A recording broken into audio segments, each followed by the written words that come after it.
Assalamualaikum warahmatullahi wabarakatuh. Hamdan syukron lillah maba'ad. Sahabat manusia plural yang saya hormati dan saya banggakan, saya menemukan satu buah berita menarik sekali untuk kita baca sama-sama.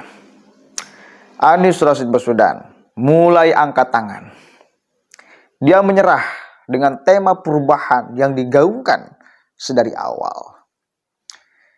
Dia mengatakan akan melanjutkan, siap melanjutkan program-program Presiden Jokowi. Apa ini maksudnya?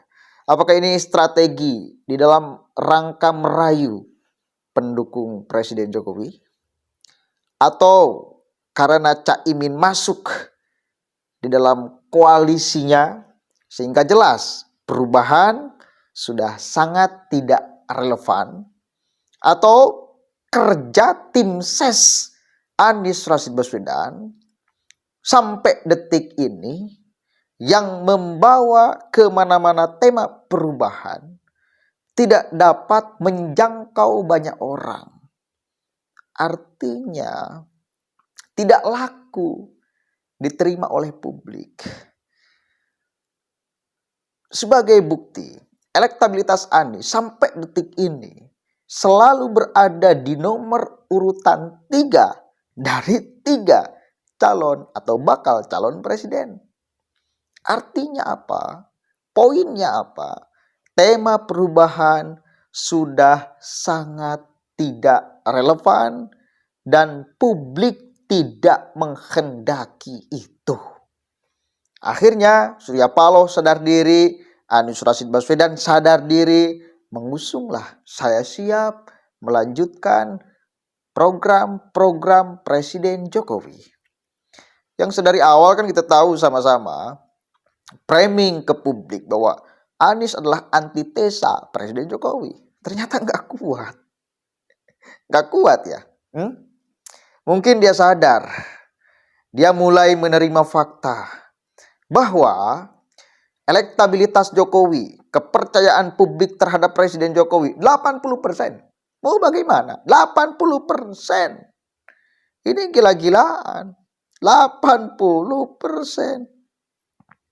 Bahkan lebih. Bagaimana kemudian kita bisa menangkap bahwa faktanya publik menginginkan keberlanjutan, bukan perubahan.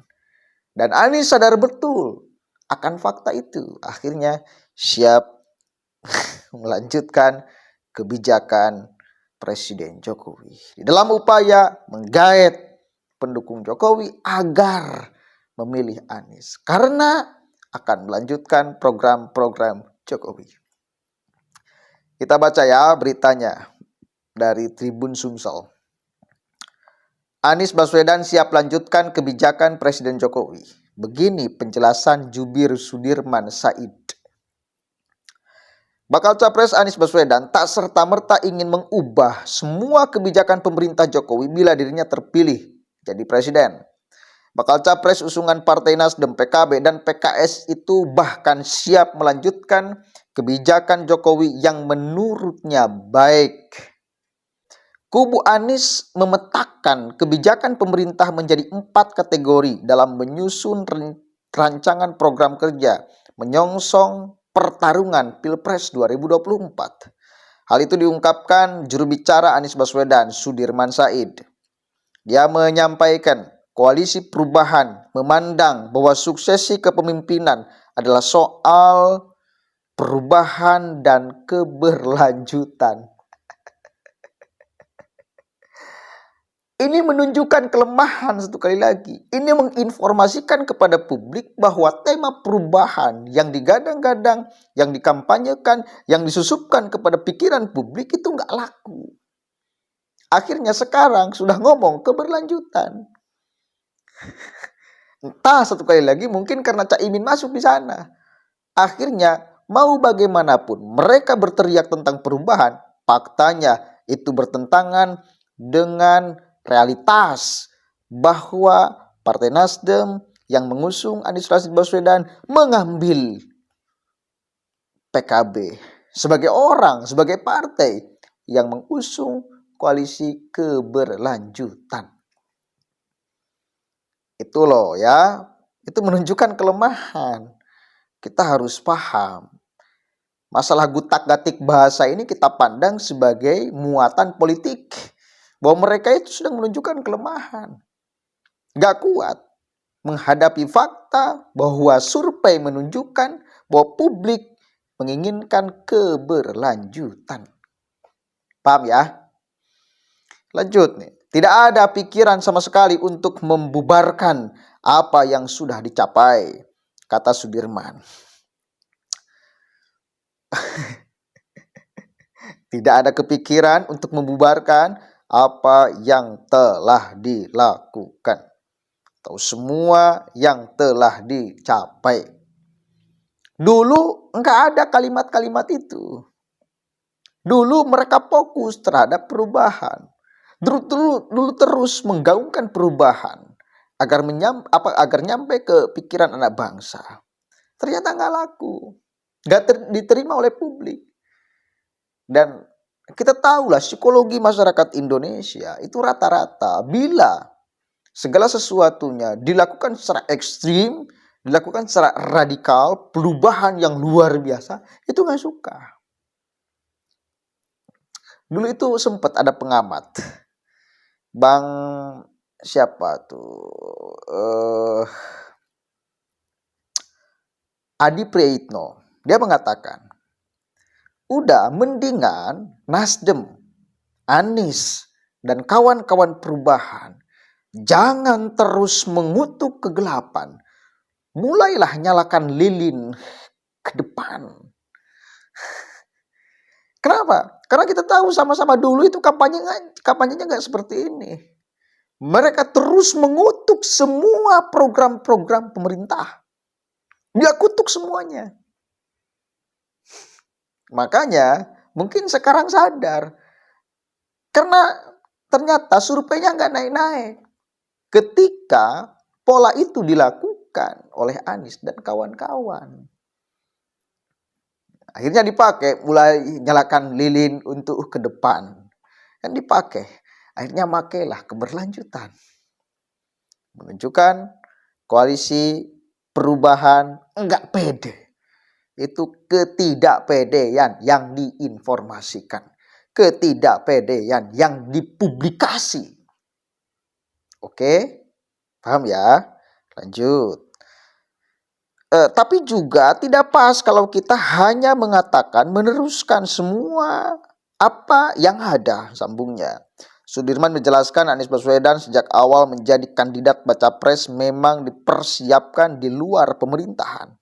Padahal Anies sendiri, kata dia, selalu mengatakan tidak ada yang semuanya akan dilakukan perubahan, tetapi juga tak pula seluruhnya dilanjutkan. Pak Anies sekalipun yang sejak awal menjadi kandidat yang dipersepsikan di luar pemerintahan itu selalu mengatakan tidak ada yang totali berubahan. Tetapi juga tidak ada yang totali keberlanjutan, jelasnya. Dalam menyusun rencana program kerja, Anies Baswedan disebut membuat matriks 4 kategori. Antara lain, kebijakan yang baik dan dapat dilanjutkan, kebijakan yang perlu dikoreksi, kebijakan yang perlu dibatalkan, dan kebijakan yang betul-betul tawaran baru. Oke, intinya udahlah, apapun bahasanya, apapun kalimatnya, yang jelas mereka udah mulai berbicara tentang keberlanjutan. Tidak lagi berbicara total tentang perubahan. Karena satu kali lagi mereka sadar betul bahwa faktanya publik menginginkan ada keberlanjutan. Survei mengatakan seperti itu. Oke? Mudah-mudahan ada manfaatnya. Dan kita sebagai publik yang punya otoritas di dalam menentukan siapa presiden ke depan yang baik untuk Indonesia, silahkan gunakan hak pilih kalian. Ya, kekuatan kalian untuk memilih yang diharapkan bisa membawa Indonesia ke arah yang lebih baik. Saya kira kalian punya preferensi untuk itu. Pikiran kita mampu untuk melihat mana orang yang layak dan potensi membuat Indonesia lebih baik, dan mana orang yang layak dan berpotensi membuat Indonesia lebih rusak. Oke? Saya yakin kalian punya preferensi itu.